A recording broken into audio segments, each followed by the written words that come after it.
You ever have those mornings where you walk into the shop and the air just smells like possibilities and expensive mistakes? Happy Friday, April 17th. I'm Tiger, and we're back in the den. It's 2026, Tiger. Most of our listeners are probably smelling ozone and resin fumes before they even get their coffee. Fair point. I'm still a sawdust behind the ears kind of guy, but even I have to admit the tech is moving faster than a dull chisel through soft pine. Speaking of tech moving fast, you've been staring at the specs for that new FlashForge Creator 5 all morning. You look like a kid looking through a toy store window, but everything in the store costs 3 months of mortgage payments. It's a beauty, Alex. It really is. For years, we've been fiddling with IDEX, those dual extruders that kind of shuffle back and forth like two shy kids at a school dance. But the Creator 5, it's got 4 independent tool heads. It's a full-on mechanical ballet. Okay, explain it to me like I'm the person who still struggles to level a bed. Why do I need 4 heads instead of just a swappable nozzle? Efficiency, pure and simple. Imagine you're building a complex part. You want a rigid main body, maybe some flexible TPU gaskets, and then you need soluble support so you aren't spent 3 hours picking plastic bits out of the crevices with a pair of tweezers. In the old days, every time you switched materials, you'd have to purge the nozzle. It was like trying to paint a rainbow with one brush. You spend more time cleaning the bristles than actually painting. And the ooze factor? You've complained about that since the day we met. Oh, don't get me started. Nothing ruins a professional prototype like a tiny string of black PLA embedded in your pristine white casing. With this tool changer, the heads that aren't working just sit in the corner and wait their turn. No dragging, no dripping, no mess. It's FlashForge basically throwing down the gauntlet at Prusa and Snapmaker.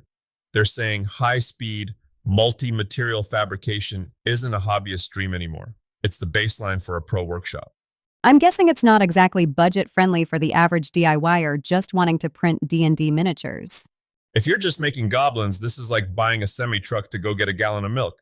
But if you're running a business, it's the difference between a project taking 3 days or 3 hours. Transitions are my specialty, so let's talk about those businesses for a second.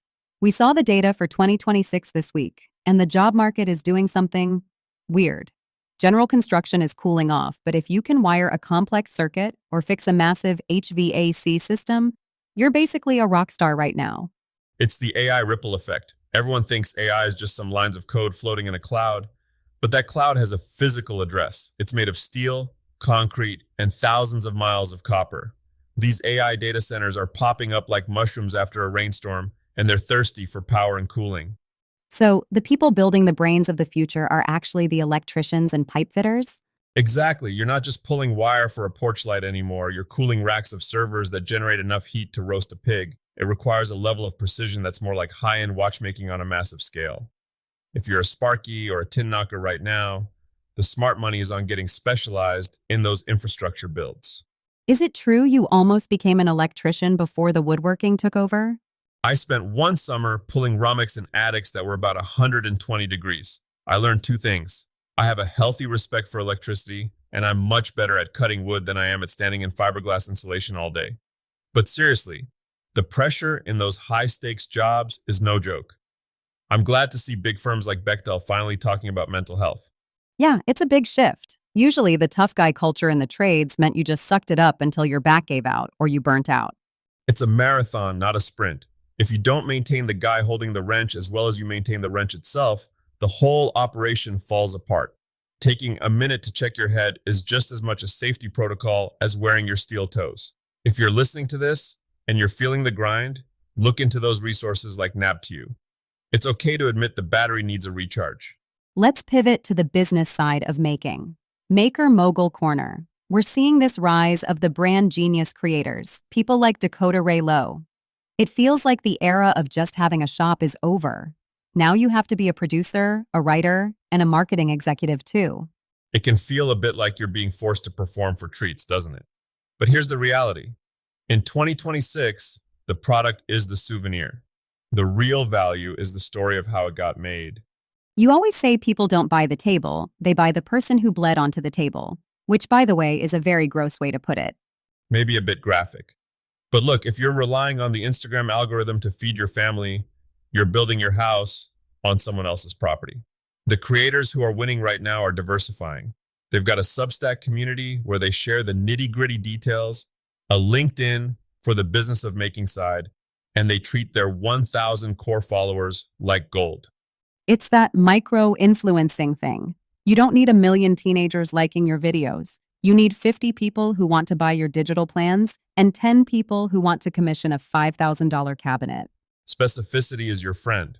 If you try to talk to everyone, you end up sounding like a generic hardware store commercial. If you talk about that one specific way you hand cut dovetails using a 40-year-old saw you found in a barn, that's magnetic. People want the human element. They want to know your process is as messy and rewarding as theirs is. Speaking of messy and rewarding, concrete. We saw that showcase of 7 outdoor kitchens this week. Every time I see a concrete countertop, I think I should do that, followed immediately by I will definitely ruin my backyard. Concrete is the ultimate high-risk, high-reward DIY move. It's basically liquid stone. You feel like a god for 5 minutes while you're pouring it, and then you spend 3 days praying it doesn't crack like an old sidewalk. Give us the TigerDen secrets to not ending up with a pile of gray rubble. Okay, look.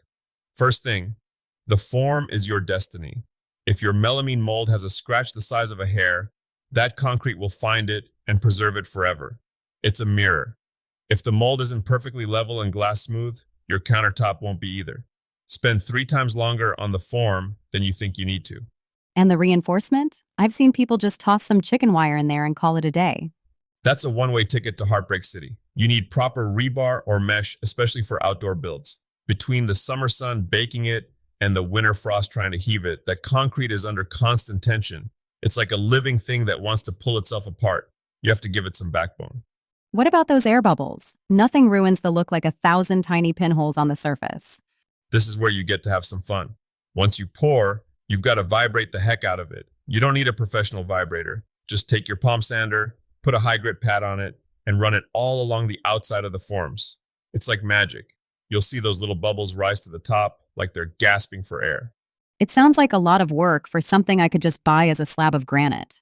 Sure, you could buy granite, but you can't embed fiber optic lights into granite to make it look like a galaxy or cast a custom copper drain directly into the stone. That's the flex. It's entirely yours. It's the making part of maker crafts. The struggle is the point. Exactly. Whether you're wrestling with a 4-headed 3D printer or trying to keep a data center from melting down, it's all about the problem solving. That's the common thread. So, what's the big takeaway for this week? For the person sitting in their garage right now, looking at a pile of scrap wood or a broken down welder? I'd say this: don't be afraid of the unmaking.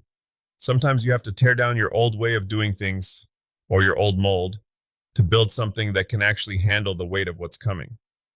Technology like the Crater 5 or the shift in the trades, it isn't here to replace us. It's just a bigger hammer. You still have to be the one who knows where to hit the nail. Spoken like a man who has definitely hit his thumb a few times. At least twice this morning, but the table still looks good. That's it for this Friday episode of the TigerDen. If you want to see the diagrams for that concrete pour or the specs on the data center surge, head over to the blog. Peace out, makers. Go make something that lasts longer than the weekend.